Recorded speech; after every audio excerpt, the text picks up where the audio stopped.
All right, welcome everybody. Dr. Ron Sheffield here. I'm privileged and thrilled to be talking with Dr. Geneva Stark today. The goal of our calls for Transformation Tuesday are real simple, and they're just people that in our communities across the country who have chosen to do good with their time. And as we can see from a history of this now, that we've got some really cool people, and Dr. Stark is one of those people.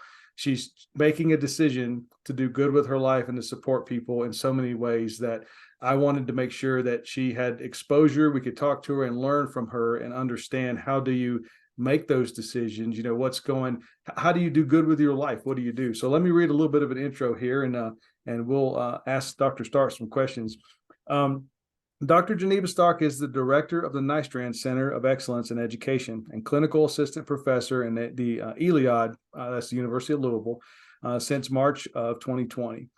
Dr. Stark is a noted educator, thought leader, and frequent presenter on race, equity, and implicit bias. Her community leadership is also impressive. She serves on the National Alliance of Black School Educators at Elections and Nominations Committee, Generation WOW member and leader, member of the League of Women Voters, and is the former president of the Greater Louisville Alliance of Black School Educators.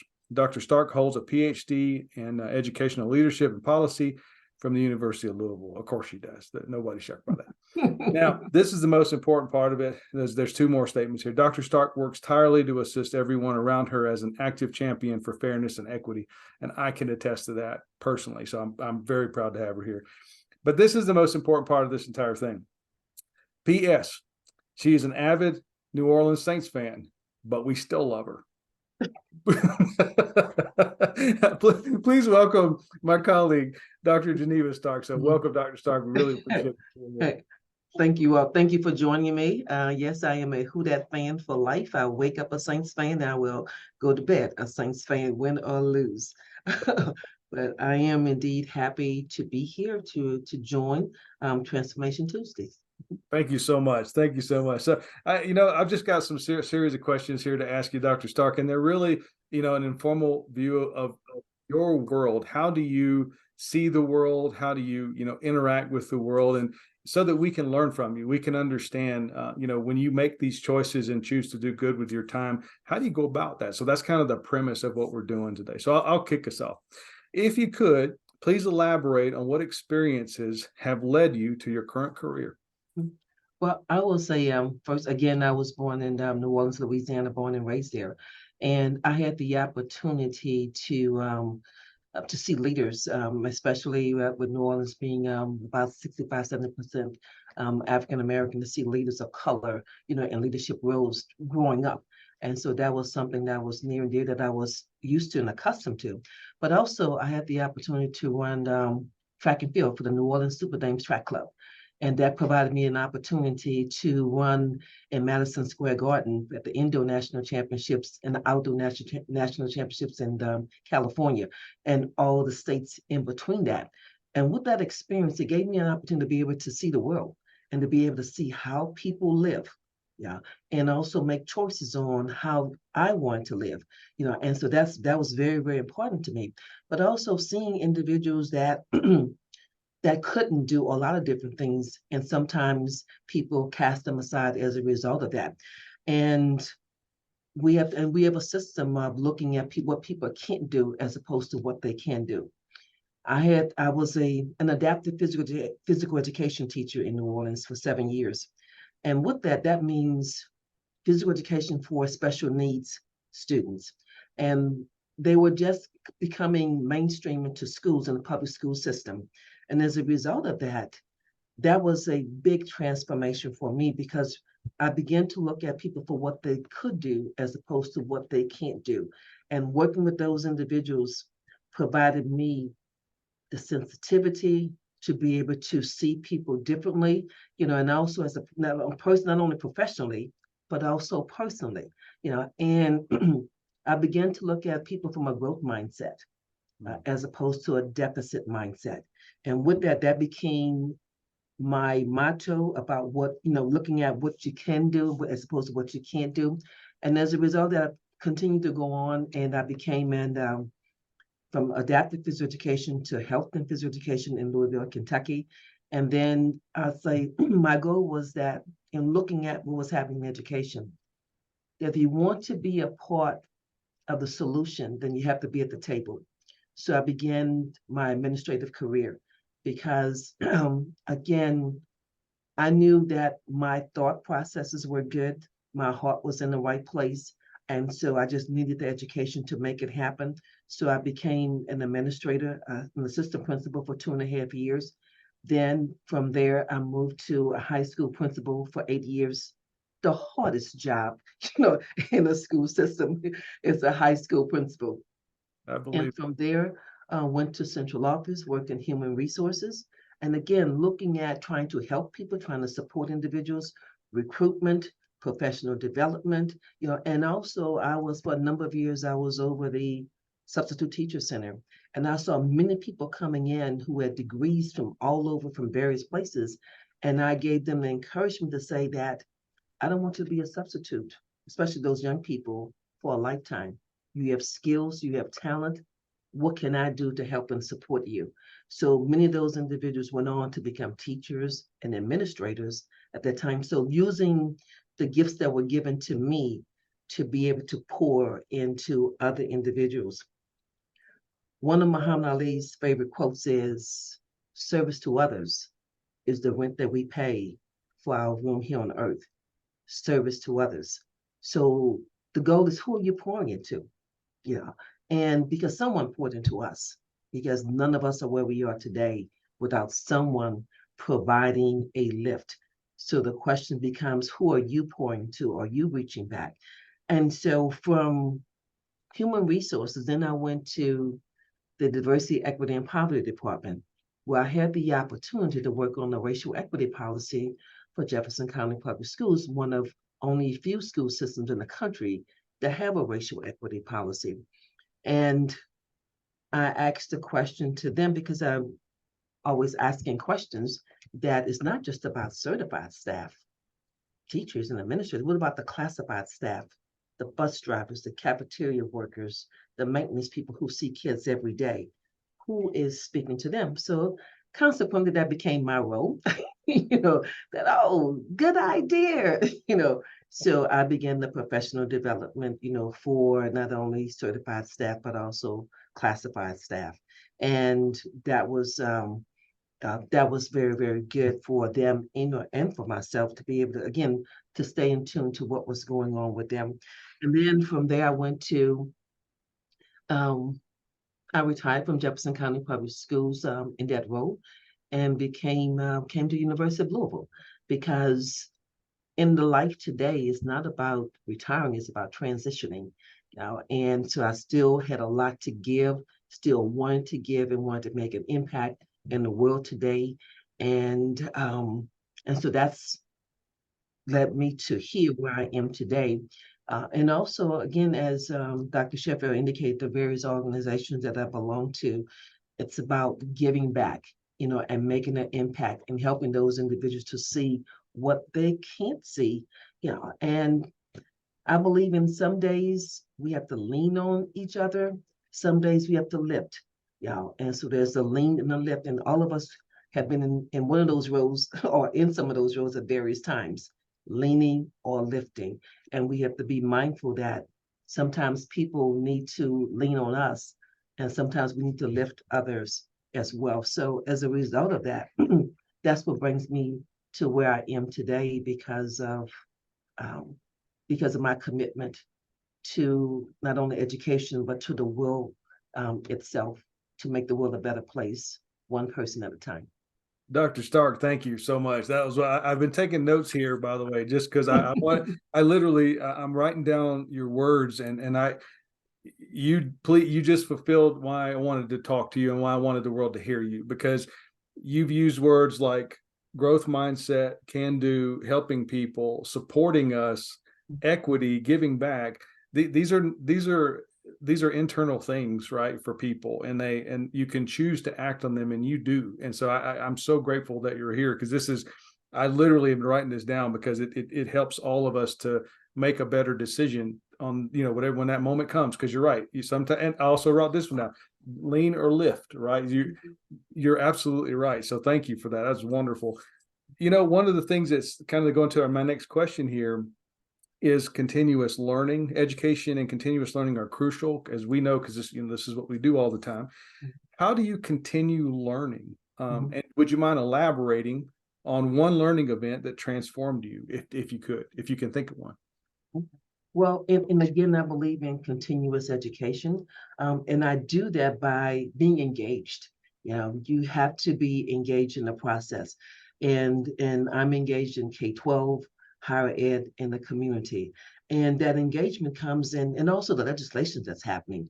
You have to be able to know what's going on to make a difference, and all too often, you have people that say, "Well, I don't watch the news; it's just too much is going on." You can step away for a moment, but you cannot, check out. You have to stay engaged in the process to know what's going on because invariably it affects all of us. And my membership in the National Alliance of Black School Educators, as the treasurer of that, and the Greater Louisville Alliance of Black School Educators, the NAACP Education Committee, the League of Women Voters Education Committee, and I also volunteer for the Organization of Black Aerospace Professionals. You have to stay engaged in what's going on in order to be able to make a difference, to make an impact, but also just for yourself, because all too often we hear a lot of negativity, but there are so many great things that's happening, but we miss the boat because we're focusing on the deficit, the challenges that's going on. But even like with young people say, oh, well, they are blah, blah, blah, blah, blah. But there are a lot of young people that's doing amazing things, and for us, somebody was there to help us. Who are we helping? Who are we serving? Because if you want to see better, then what are you doing to help the world be a better place? Absolutely. And sometimes people look at it holistically. Well, sometimes you have to look at one person at a time. You may not be able to do what they say, you bite the elephant or you with elephant one bite at a time or whatever that saying is, but one person at a time that you can make a difference with. And so continuous learning, continuous being engaged in what's going on, those are the things that we all need to do if we're going to, help, because education is the basic foundation of our country, of who we are. And so what are we doing? If everyone checks out, then what? you know and so I think it's important, and for me is to, I read or I listen to audiobooks, and I'm engaged in conversations and want to be engaged in conversations. And also I have family members that I'm always asking questions to, and some of them are, in elementary school, middle school, high school, just also getting their perspectives of, because most kids will say, when you say, well, how are you doing? I'm good. Okay, I have to ask the question, what does that mean? you know, how are you doing in school? I'm okay. What does that mean? And so they come, here come Auntie Neva, with all the questions, but getting them to think, but also keeping me informed as to what's happening, what their thought processes are, because many times in communities, people want to go and say, we're going to fix communities. Well, but without asking the communities what their needs are. And then when things don't go well, they say, well, we put all this money into, well, who did you ask? But did you ask the stakeholders, or did you assume you knew what was best for them? And that happens all too often, not having the stakeholders right there to to share, their beliefs. It has to be a situation where it's reciprocal, that there's a reciprocal, it's a win-win. You're listening to them, they're listening to you. Then if there's a project or there's some community engagement, then you can help and support them collectively, and it's a win-win for both parties, not people coming in stating that, oh, I'm coming to fix you. you know so those are the things that that motivate and inspire me to stay engaged. And also with communities, sometimes they don't know. And so it's upon us to share information with them. And just as they're sharing information about their communities, then we're sharing information about the research, about the literature, the academic, the intellectual um, knowledge about what's going on. And so that has to be a shared responsibility. So I do that, and I love doing it, and it's a labor of love, time consuming, but it's necessary, and to see people say, wait, hey, thank you. I wasn't thinking about this in this way. Well, and that's the purpose of us communication, is that we can look at it from different perspectives. Dr. Stark, thank you. I first of all, I have so much I think I'll wait until the end because I have so much written down here I want to talk to you about that I think are helping me too. And I got to tell you, as one of the only Native American professors around anywhere, a lot of what you're talking about was a carbon copy of indigenous communities where people do come in and want to fix things, right, and never actually ask the people that they're trying to help, how can we help? It's so there's so much to go down there, but I'm purposely not going to do it yet because I don't want to derail it. We'll be on here for 4 hours, and Raphael will go to sleep. Jordan will be like, "What's going on?" So we don't want to do that. So let me continue. Communities, they tend to thrive when people are engaged. You're clearly an engaged person, and you're trying to share your knowledge with people. How do you foster transformation in the community? Is there something that you do that you can share with us to kind of help us how we might go do the same thing in our communities? What do you do, if you don't mind? Well, I think it's the key is to listen, and that's a skill. It's not a given to be able to come in and to say, hey, what's going on, what's happening, how can I help you, and to listen intentionally. And I think that is the key, to hear what people have to say. And then after that, then you say, well, hey, what about this? Or have you thought about this? Or you share this. But you have to first listen, and not, because all too often what happens is that we minimize, marginalize, and devalue communities. Minimize, marginalize, and devalue communities. And that's what that I'm going to come and fix you bit. And so you have to be able to listen to communities to see what they have to say, because they don't have all the answers. And the goal is that, and sometimes many institutions are sitting in the mix of, urban communities or communities that need help. And so there's like a wall around the university. And so is that wall to keep the community out? And sometimes they unintentionally, that happens, that people feel, oh, I can't go over there because they don't really want me. Even in K-12 schools, when we say we want parents to come in, but do we really want them to come in? And when they come in, sometimes, we give them a hard time, and they have a bad experience, and they do not want to come back. And so as educational institutions, or even as organizations, what are we doing to truly invite people in and make them feel comfortable, or welcome them with open arms? And because they may have a difference of opinion, or maybe because they're coming from a different background or a different mindset, do we automatically discount them? And then the question becomes, what is the why?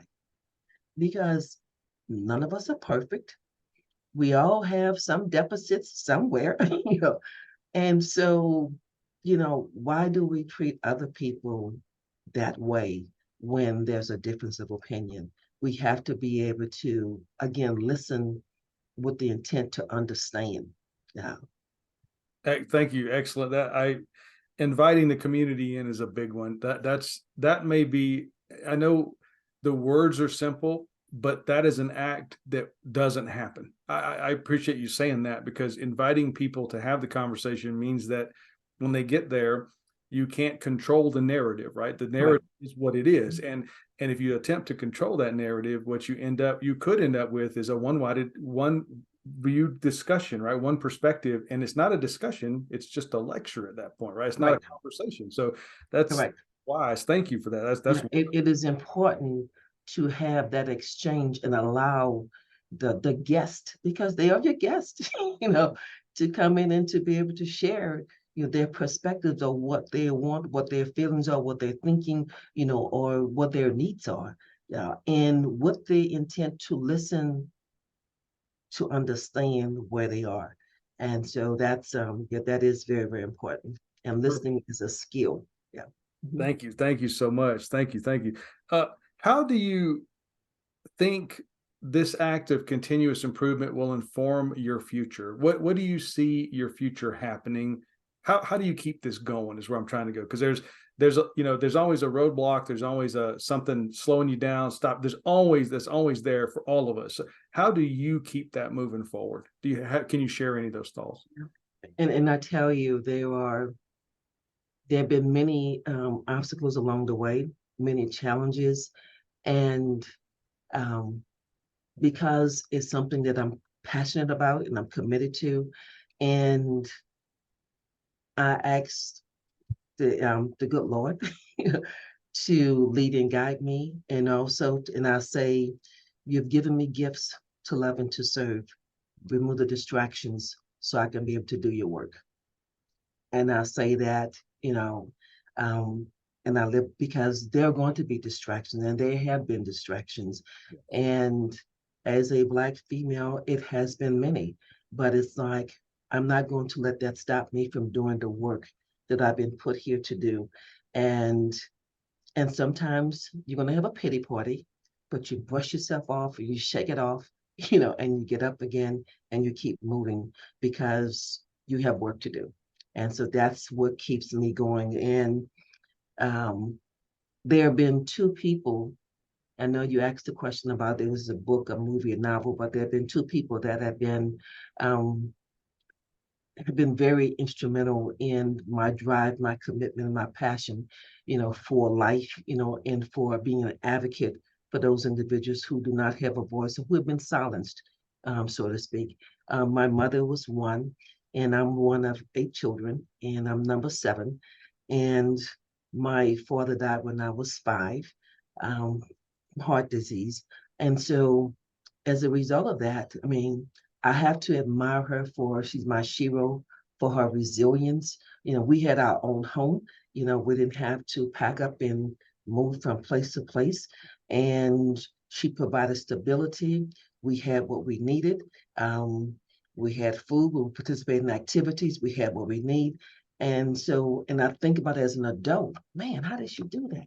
You know, but she did that, and we didn't know the difference because we were, again, had stability, had food, had clothing, was able to participate in sports and activities without missing a beat, and so that was something that she was one my shero.